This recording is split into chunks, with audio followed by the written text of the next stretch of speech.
Hey everyone, welcome back to the channel. So in this video, I want to share with you some of the lessons that I've learned in my relatively short life. Now, obviously, as you grow older, we gain quite a bit of wisdom, and I'm still pretty young, so I have a lot to learn. But I want to share with you some of the tips or the lessons that I've learned in just the past 22 or so years that I think are really important. And maybe I'm totally oblivious to some things in life, but these are some things that I find to be useful, and they make me happy, and they help me keep myself on track for my life. And so the first one is understanding that the fear of embarrassment or the fear of being criticized, especially from people who are close to us, like family and friends, this is something that I believe holds many of us back from being the people who we want to be and living the life that we want to live. And this can happen in many different shapes and forms. It could be something as simple as maybe a kid wants to be a musician, but their parents heavily force them into becoming an attorney.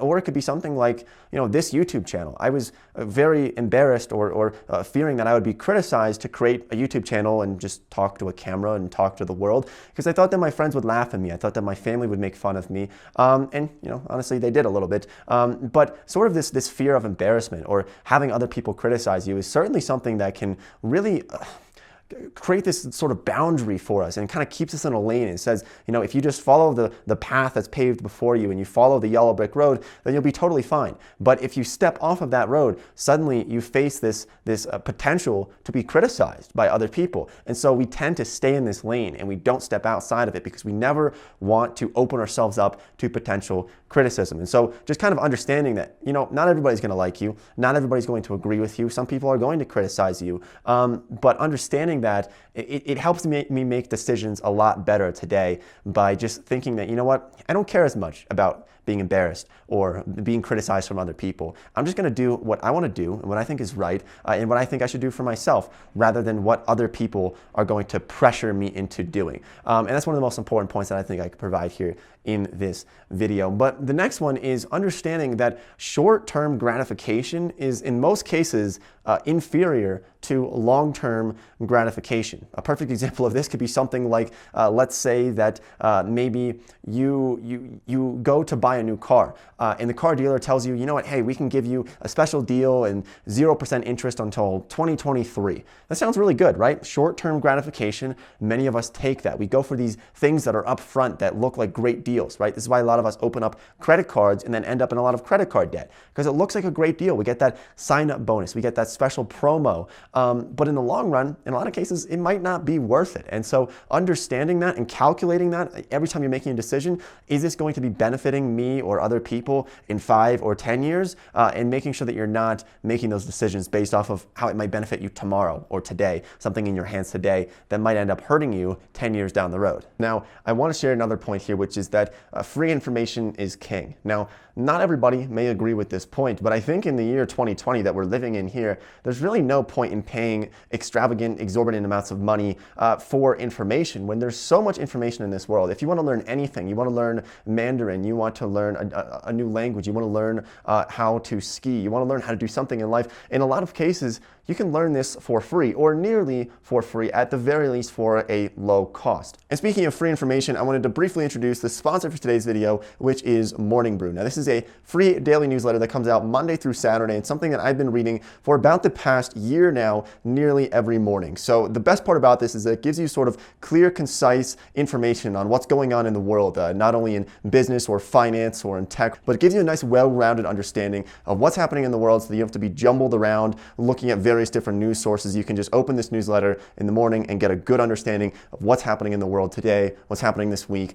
Some things that I've been keeping up to date with Morning Brew, for example, is something like keeping up with the airlines, looking at airline traffic, looking at cruises for next year, seeing if they're going to be prospering in the future, or looking at hotel occupancy rates. As an investor, Morning Brew is something that I do use nearly every morning. So thanks Morning Brew for sponsoring a portion of this video. And if you want to sign up for it, there's no reason not to. It takes only 15 seconds. I'll leave a link for it down below in the description. So thanks Morning Brew, and let's get on with this video. So a big weakness that I think a lot of us humans have is that we feel this need to validate ourselves, to show some type of social proof or show our societal standing or our status in society at any given time. And so when you're buying new things, it's okay to buy a new car, it's okay to buy a BMW or a really nice house or a nice watch, but it's important to understand your reasoning behind that. And sometimes I have to catch myself from doing this, where if the primary motive for buying something, like maybe you want to buy a new BMW, if the primary motive is so that you can have other people look at you and say, wow, that person must be doing very well in life, I don't think that's a good primary reason as to why you should be buying something, to have this social status. You know, right now I drive a $3,000 car. It's not very nice, but it gets me from one place to the next. Because when I looked at this decision for buying a car, I knew that I needed to buy a car this year. And so when I made this decision, I said, what's the most important part about buying a car? Well, it's from getting from one place to another. And then maybe down at the bottom of the list is how cool it looks, how good of a social status it gives me. But I think the issue here is that sometimes people prioritize social status over other things, like for example, the practicality of it. And so just be careful with that. You know, it's something that I think can really plague a lot of people. They try to keep up with the Joneses. They try to show others how well they're doing. They get a job right out of college and they blow all of their money to try to show others, you know, look how good I am, look how well I am doing. And I just don't think it's very much worth it. I really don't. Now, one that I think is really useful is understanding the law or the idea of reciprocation and how this can really benefit not only you, but other people in life as well. For example, let's say that I break down on the side of the road. Maybe my car dies and it's a dead battery, and somebody in my local community stops and they help me. They jumpstart my car, and they didn't have to. They could have kept driving, but they decided to go out of their way and help me. Now, at some point in the future, if that person needs help, this could be 3 years down the road, this could be 10 or 20 years down the road, there's a good chance that we will remember that nice act of kindness that that person may have done for us, and we will feel obligated or we will want to reciprocate that because we know that that person helped us, and so we want to help them. And of course, this doesn't mean that you need to have somebody help you in order for you to help them, or have somebody or for you to help somebody and then expect them to help you back. That's not the point of this, but to understand that there is a big sort of idea with reciprocation, that when you help others, they help you, and you sort of take care of each other, you kind of have each other's back, especially in your local community. And this is why I think it's important to be nice to people and to help others, even when you don't have to. You could keep driving down the road instead of helping someone, but when you decide to do that, I really do think it comes back and it helps you in the future as well. So materialism does not necessarily make you happy. We see this time and time again. When people start to think about maybe how they can make their life better, they go out and they try to buy something with the money that maybe they have accumulated over the past couple of years. They'll go out and they'll buy a nice BMW, or they'll buy a nice car, or they'll buy a bigger TV, or they'll get a better house, and they'll try to fix their problems or try to become happier by spending money. And what we find with this is that when you buy something, you might get a very short-term little bit of happiness. You feel good about the item that you purchase, but it tends to fade away very quickly as compared to something that could be much more lasting, something like a friendship that you build over time, a relationship that you build over time, or even a memory that you can think back to over your lifetime that can have a much longer lasting happiness than something of a materialistic item. This is one of the reasons why I practice minimalism. As you know, if you've seen some of my videos, I don't have very many items. I mean, I have one pair of shoes at the moment. I don't have very many clothes. My car is not very great, and I just choose to kind of have fewer items because I think it doesn't have a negative impact on your levels of happiness if you have fewer items. Now, if you think that going out and buying new things is going to make you happier, you can certainly try it and maybe it will. Now, one thing that I have struggled with for quite a few years is owning up to my mistakes and sort of realizing that I'm not always the victim in every situation. And I've mentioned this before in previous videos about how if we rear end somebody, we hit them with our car, we tend to find a way to create an excuse or blame that person when in most cases it's probably actually our fault if we hit them from behind with our vehicle. And you could use another example of this and say that when you move out of your apartment and maybe your landlord doesn't give you your deposit back because they say that you destroyed the carpet, you destroyed the walls, maybe you broke some of the appliances in the apartment. In most cases, we will say, you know what, this is the landlord's fault. The landlord is evil. The landlord is greedy. The landlord doesn't like me. They're a mean person. They're taking advantage of me.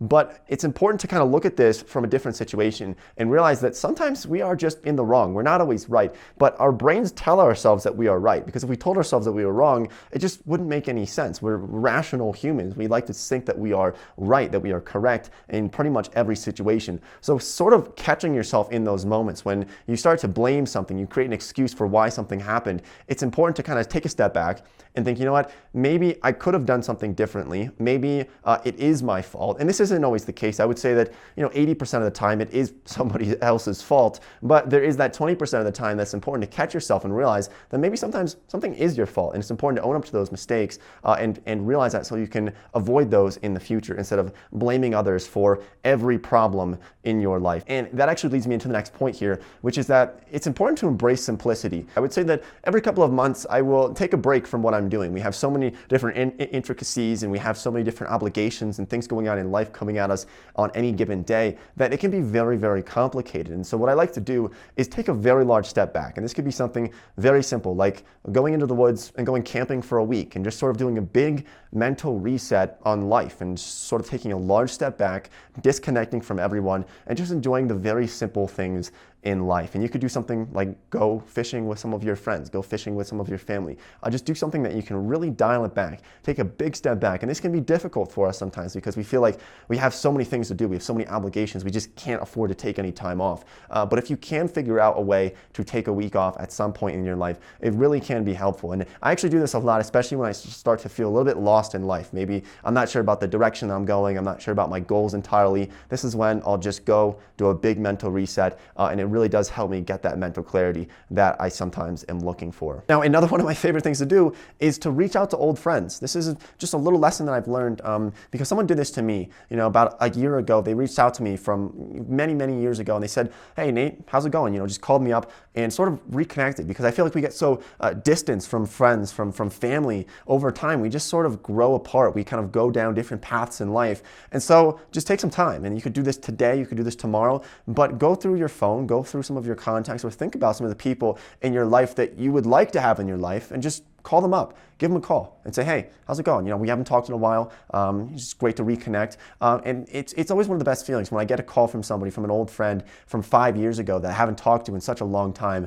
And it's just something really enjoyable that I love doing. And it's just a little quick tip that I wanted to include in this video. Okay, so this might be the most important point here, the most important lesson that I've learned in the past couple of years, is that things do not matter nearly as much as what we make them out to be. Or maybe I should rephrase that and say, things only matter as much as what we make them out to be. It's almost like there's all these little petty things that we start to get wound up over. Maybe somebody cuts you off on the road when you're driving, they almost cause an accident because they were texting, and we can get very angry about this. But I try my best to kind of get this out of my mind within a few minutes and go back to living my life. Sometimes we can get caught up in this, and we can be thinking about something that happened 2 weeks ago. We got in an argument with somebody at a Little League baseball game, and we're still getting angry about it. We're still thinking about it all the time. So trying to kind of clear these thoughts out and focus on the things that actually matter in life rather than these little tiny things. Maybe your neighbor's mowing their lawn at 7 a.m. and it woke you up and you're angry. There's just these little things that I just don't think matter in the broad spectrum of life. And there's actually a really good book about this that I have not read, but I've read the summary and I think I have a pretty good understanding of it. It's called The Subtle Art of Not Giving a F***. And this is a book that I would highly recommend reading if you're struggling with sort of getting some of these thoughts out of your mind and just not caring as much about things that don't matter as much as what we kind of make them out to be. So one of the best lessons that I've learned in recent years is that travel can be one of the best sources of education that you can possibly get. See, we can watch movies, we can watch YouTube videos, or read textbooks about different countries or places in the world, but until you truly go to those places, you experience the culture, you meet the people, it's going to be difficult to truly gauge certain things and gain perspective in life. And so that's what I really love about traveling. Now, I didn't travel outside of America until just last year. I mean, for the most part, when I was younger, we just go on very small vacations, camping trips to maybe neighboring states at most. Wasn't certainly certainly born with a silver spoon in my mouth. But once you kind of go outside of the country, once I left the United States, you start to realize and you gain more perspective on the pros and cons, the good things and bad things about the place in which you live, so that you can go back to the place in which you live and you can start to just get a better idea of what you can do to improve your local community, your state, your country, to make it a better place based off of some different cultures, some different countries in the world, different continents, and start to really build off of that. And I think it's just something that is really powerful. It's one of my favorite things to do in this world, is to travel and to gain new experiences and meet new people while you travel. And you just learn so much from it. And I don't think I can exemplify that enough in this video. Now, another sort of thing that comes up is this fear of the unknown, or this fear of uncertainty, or sort of having this lack of stability that really throws people off. And so they try to stay on track as much as possible. This almost goes back to the first point that we made. We talked about this fear of embarrassment or getting criticized. But with this fear of not having stability, this happens in a lot of areas in life where maybe we're kind of scared to venture off and start our own business and then actually quit our job to run that business, because we don't know what's going to happen in the future, right? We don't know if that business is going to fail. Sometimes this happens with relationships. People will stay with somebody even though they know it's not a good relationship, because they know that tomorrow they'll wake up and they'll be in the same position that they were in today. So having that predictability, people really like that, but sometimes you have to get away from that predictability and go into this sort of unknown. And a perfect example of this would be something like, a lot of people, like my family members, when I'm at the family party or something, you're at Thanksgiving, you're at a Christmas party, and they say, Nate, what are you going to do when your YouTube channel dies, when nobody watches your videos? Because you're not going to be making YouTube videos when you're 80 years old. So what are you going to do when you don't have that stability as a regular job might have? And my answer to that's actually pretty simple. First of all, I hope that I wouldn't be making YouTube videos when I'm 80 years old. Honestly, I'm probably not going to be making videos in just a few years. But sort of trusting yourself, knowing that you're able to adapt and you can figure things out sort of on the fly. I don't know what I'm going to be doing in a few years, but I trust myself to know that I'm going to be able to figure it out in terms of a job, that I'm going to be able to make it work. That's just something I think is important, to trust yourself to a certain extent, and to not be afraid of sort of the unknown or the lack of stability that I think sometimes can really get to us and kind of keep us in check and keep us sort of following that path that is the path of least resistance, and kind of going off on that. So those are some of the most important things that I think are really helpful in my life, some of the lessons that I've learned, and hopefully you can get something out of this. If you did, make sure you drop a like on the video. I would really appreciate it. Subscribe to the channel if you haven't done so already. We're rolling out new videos, probably maybe 1 to 2 per month. I don't really know. We're slowing it down and putting a little bit more thought into these videos. So thanks for watching, thanks for subscribing, and I'll see everybody in next week's video.